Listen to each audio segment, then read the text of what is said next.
खत्म भवा कुंवार के महीना कार्तिक के महीना आवा है। वापिस भेजिस गर्मी का इस साथे जाड़ा लावा है।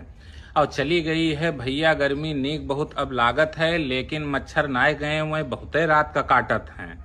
और मासा के डेरकन मारिय पंखा रात में चलाइत है। तब ना माने भैया मासा तो मोर टीन सुलगाइत है। और 6 बजे दिन निकरत है तब बप्पा आग जगावत हैं। चलक है भैया काटे धान हमका वह बतावत हैं। और लैके हंसिया ईसाई सवेरे रोज खेते का जाइत है। दिन के 10-11 बजे तक धान काट के वापस आइत है।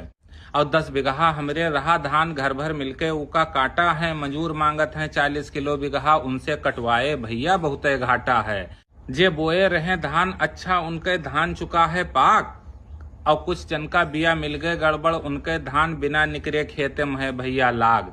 और जी के धान नाय निकरा वही बिया वाले कोसत हैं। देख देख के खेत बराती जोर जोर से रोवत हैं। हम धान बैठाए रहन 64-44 10 बिगहा में 50 कुंटल तक पावा है। कुंटल में 10 किलो थ्रेसर वाले का भैया दैके तब खंदरवावा है। और लदाए फंदाए के पिकअप पर घरे धान पहुंचाए दिन है। सुखाए जाए एक खातिर धान छत पर सब फैलाए दिन। और अगर न कटिगा होए धान तो भैया धान अपन तू काटो। न परो मंजूर के चक्कर में लड़कियन का अपने डांटो। अभी 10-20 साल पहले तक भैया घर भर मिल गए रहो धान तू काटत। अब कौन नौकरी मिल गए तू का जो तू हो मंजूर के